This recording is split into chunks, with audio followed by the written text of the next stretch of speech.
বিজেপিয়ে জানে নগাঁও জয় সহজ নহয় বিজেপিৰ বাবে। বিজেপিয়ে বুজে নগাঁৱত জিকিবলৈ বিজেপিক লাগিব মুছলমান ভোটাৰৰ সমৰ্থন। মুছলমান ভোটাৰৰ কাষ চাপিবলৈ উদ্যমিতা আঁচনিলৈ সাজু বিজেপি। নগাঁও লোকসভাৰ উপ নিৰ্বাচনক লৈ ব্যাপক তৎপৰতা আৰম্ভ কৰি দিছে ভাৰতীয় জনতা পাৰ্টীয়ে। বিশেষকৈ নগাঁও লোকসভা সমষ্টিত থকা বৃহৎ সংখ্যক মুছলমান ভোটাৰক কিদৰে আকৃষ্ট কৰিব পাৰি তাক লৈ চিন্তা চৰ্চাৰ সমান্তৰালকৈ ৰণনীতি প্ৰস্তুত কৰিছে দলটোৱে। কেইদিনমান পূৰ্বে জাগিৰোডত হোৱা বৈঠকৰ পাছৰ পৰা তৎপৰতা অধিক বৃদ্ধি পাইছে দলটোৰ। বিজেপিয়ে ভালকৈ জানে নগাঁও বিজেপিৰ বাবে অনুকূল সমষ্টি নহয়, যাৰ বাবে বুধবাৰে বাজপেয়ী ভৱনত হোৱা বৈঠকৰ পাছত এই কথাকেই পুনৰ দোহাৰিলে বিজেপি সভাপতি দিলীপ শইকীয়াই।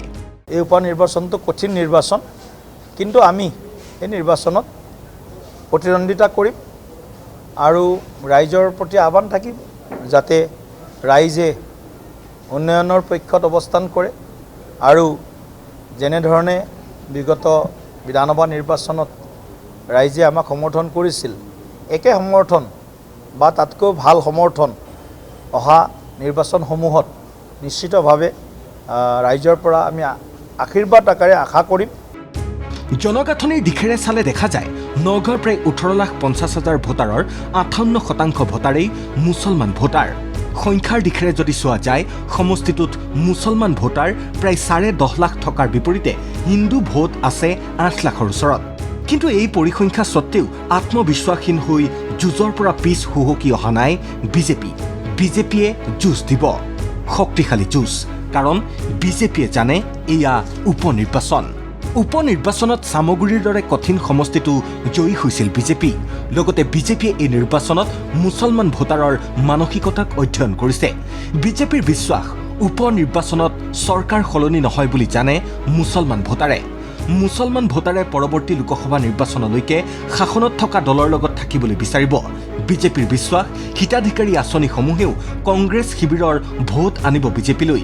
এনে বিশ্বাসেৰে অহা 20 আৰু 21 জুলাইত মুখ্যমন্ত্ৰী যোৱাৰ কথা ধিং, ৰূপহী আৰু চামগুৰিলৈ। মহিলা উদ্যমিতা আঁচনিলৈ মুছলমান মহিলাৰ মাজলৈ যাব মুখ্যমন্ত্ৰী। ইতিমধ্যে নগাঁও লোকসভাৰ অন্তৰ্গত লাহৰীঘাটত বহুকেইখন সভা কৰিছে মন্ত্ৰী পীযুষ হাজৰিকাই। অব্যাহত ৰাখিছে ধিং, চামগুৰি, ৰূপহীহাটৰ মুছলমান ভোটাৰক আকৃষ্ট কৰাৰ। Bureau report ND24।